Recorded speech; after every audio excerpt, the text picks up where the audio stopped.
협회 전수자 과정으로서 지금 사람 대 이제 우마 그러니까 소하고 말 이제 힘겨루기 이걸 정리하고 있습니다. 우선 콧도래라는 게 있어요. 젊은 사람은 콧도래가 어떤 건지 모를 수 있는데 이게 콧도래입니다. 이게 콧도래인데 이걸 이제 말은 이제 뭐 코를 깨지 않는데 손은 이제 코를 깨잖아. 그러면 오른쪽 왼쪽 해가지고 이제 이 콧구멍이 있으면 이 사이 그거를 뚫어가지고 저거를 집어 넣어가지고 이렇게 이제 하는 거지. 그 다음에 이제 양쪽 뭐 이렇게 뭐 뿌리 있는 쪽으로도 이제 묶는 건 이제 굴레라 하고 그런데 콧도래에 대해서 좀 이해를 해야 됩니다. 우선은 뭐 요즘도 시골에서 농가에서 이제 뭐 콧도래 이제 뚫는다고 해가지고 이렇게 찾아보니까 거의 뭐 송곳 같은 걸로 그냥 뚫는 모양이에요.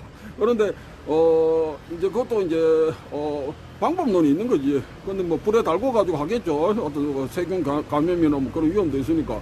그렇게 해가지고 피가 철철철 난다 해도 거기다가 집어 넣어 가지고 이제 콧도래를 이제 한다. 이게 아이고 잠깐만. 이게 콧도래죠. 콧도래인데 소 같은 경우에 콧도래를 이래 해가지고 이게 이제 소 얼굴이다 하면 이게 머리다 하면 이 위에다가 이렇게 얼굴 쪽에다가 이렇게 한다고. 이렇게 코에다가 이거를 꿰었잖아. 그럼 얼굴 쪽에다 이렇게 하고 그 다음에 이쪽으로 이렇게 이제 굴레를 이렇게 또 묶는 거지. 그런데 이거를 풀어야 됩니다. 풀고 굴레를 풀어가지고 콧도래가 이렇게 앞쪽으로 나오게. 코에는 걸려 있지 지금. 여기 소의 코에는 이게 걸려 있는데 이걸 내가 틀어줘야 되는 거예요. 이거를 앞쪽으로 해가지고 이제 줄이 좀 짧아서는 좀 곤란하고 이것도 좀 짧은데 길게 해가지고 손에 왼손에 한 번 내지 두 번 정도 이 끈을 이렇게 돌려서 묶고 이거 틀어 잡습니다. 이렇게. 그러니까 내 손목에다 이거를 묶어버리면 안 돼. 손목에 묶어버리면 이제 소가 이제 의도치 않은 이제 행동을 해가지고 막 저쪽으로 뛰어가고 이러면 사람이 그냥 막 끌려가 버린다고.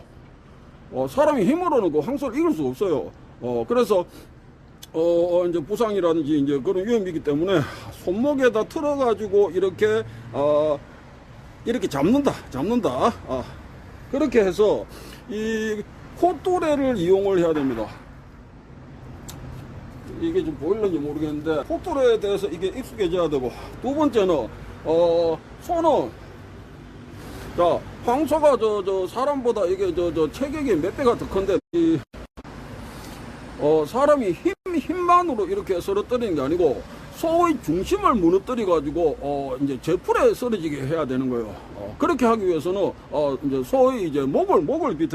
그 다음에 내년부터는 이제 실제 이제 그 말하고 소하고 이제 그거를 대상으로 해서 영상을 찍어 나갈 거니까. 콧도래. 그 다음에 잡을 때 이게 소의 목이다 생각하자. 이게 소의 목이다. 이게 뿌리다. 그러면은 콧도래를 잡을 때 왼손으로 잡고, 아이고 이쪽에 찍어야 되나?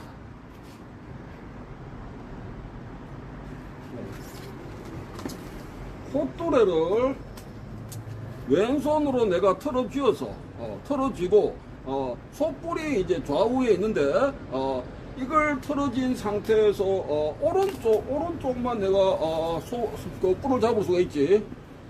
들어가서 이게 이렇게 잡을 수 있지. 이렇게 잡을 수 있잖아. 또는 이걸 놓고 양쪽을 이렇게 틀어 잡을 수도 있겠지. 양쪽을. 그 다음에 들어가게 되면 이게 목이다 할 때, 황소 목이다 할 때 측면으로 붙어가지고 목을 이렇게 둘러 감을 수가 있어. 우선은 경우의 수를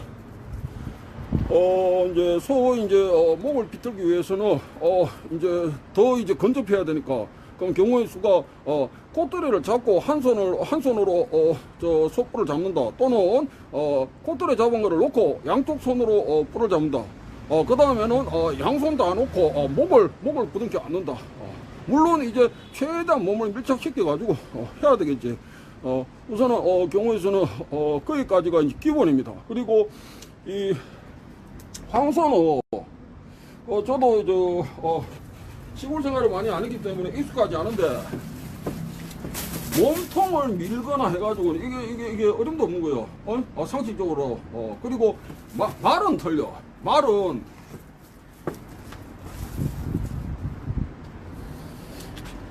이제 제가 하는 거는 저기 몽골에서 하는 거, 그 다음에 중국 저장성에서 하는 거, 그 다음에 이제 그런 거 좀 참고해서 하고 있습니다. 그렇다고 해서 우리 어떤 전통성이 훼손되는 건 아니요. 말 같은 경우에는 이렇게도 하네. 몽골에서 이제 큰 말은 그게 안 되지. 큰 말은 안 되는데 이게 이제 좀 작은 말이다 할 때 옆에 이게 말의 옆에 말이 이렇게 있잖아. 있으면은 측면으로 이렇게 붙어. 측면으로 이렇게 붙어서 한 사람 또는 두 사람이 붙을 수 있지. 그건 뭐 조랑말 같은 경우에 그렇게 해서 양쪽 팔로 이렇게 잡고 앞쪽으로 미는 게 아니고 내 몸을 뒤로 하면서 뒤쪽으로 해가지고 말을 뒤집어 이렇게. 그거는 이제 몸통이 두께가 이 말하고 또 손은 이게 비교가 안 되는 거니까. 그래서 우선 콧돌에 대해서 조금 어떤 콧돌의 어떤 구조적인 거, 그 다음에 그 서임새 그거를 좀 알아야 될 것 같고, 그 다음에 이제 코를 깬 거, 그 콧돌을 가지고 제압을 하는 거예요. 그렇게 하고, 그 다음에 이제 목을 비틀어야 되는데 경우의 수 우선은 이제 잡고 들어가야 되니까. 그 다음에 황소 목을 비틀기 위해 가지고는 이게 어떤 척추 구조를 이해를 할 필요가 있을 것 같아요. 이제 저도 이제 실제 이거를 해가는 지금 중이니까 그거는 다음 시간에 해보겠습니다. 뭐 어떤 부분이냐면 소가 이렇게 어떤 평형을 유지하고 있을 때는 이게 중심이 살아있잖아. 중심이 살아있으면 버티는 힘도 세지거든. 그래서 그 중심을 무너뜨려야 돼. 그렇게 하기 위해서는 뭐 지금 얘기가 나왔으니까 실제로 이제 해보기를 하고, 이 황소가 이렇게 있잖아, 그죠? 이렇게 있는데 내가 무턱대고 그냥 들어가가지고 옆쪽으로 힘만 써가지고 이렇게 서러뜨린 다음에 이게 안 되지. 그래서 소 콧도래를 잡고 이거를 소 머리를, 이게 소 머리가 이래 돼 있잖아. 이거를 머리를 이렇게 짙게 들게 만들어야 돼. 소 머리를 이렇게 콧도래를 해가지고 소 머리를 최대한 이렇게 위로 더 올려야 돼. 올리고 밑으로 파고 들어가가지고 한다. 그 이제 방법론은 차츰해가지고.